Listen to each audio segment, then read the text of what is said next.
Welcome to our channel. Today we how to disable overdraft protection transfers on Bank of America. Complete guide step by step clearly. First, open your web browser and navigate to the Bank of America website. Log into your online banking account using your credentials. Once logged in, find the Accounts tab in the main navigation menu. Click on the Accounts tab to view your account details.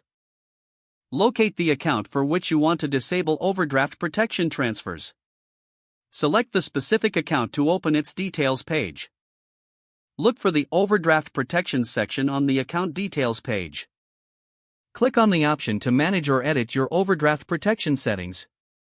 You may see options related to overdraft protection including transfers from linked accounts. Select the option to disable or turn off overdraft transfers. Follow any prompts that appear to confirm your decision. Review the terms and conditions presented by the bank regarding this change. Once you have reviewed, proceed to confirm the changes.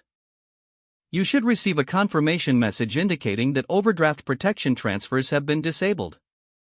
Finally, log out of your online banking account to ensure your security. If the page does not load, refresh the browser or try again in a private or incognito window.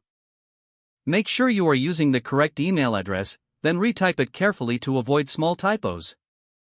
If your password is not accepted, use the reset option and create a new strong password you can remember.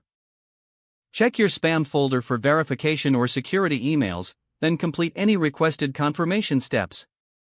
Enable two-factor authentication if available to improve account security and reduce unauthorized access risk.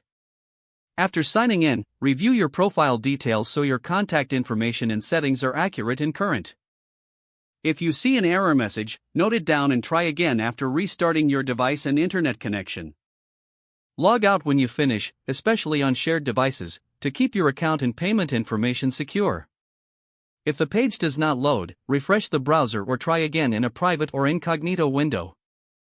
Make sure you are using the correct email address, then retype it carefully to avoid small typos. If your password is not accepted, use the reset option and create a new strong password you can remember. Check your spam folder for verification or security emails, then complete any requested confirmation steps. Enable two-factor authentication if available to improve account security and reduce unauthorized access risk. Don't forget to like this video and subscribe to our channel for more step-by-step tech guides.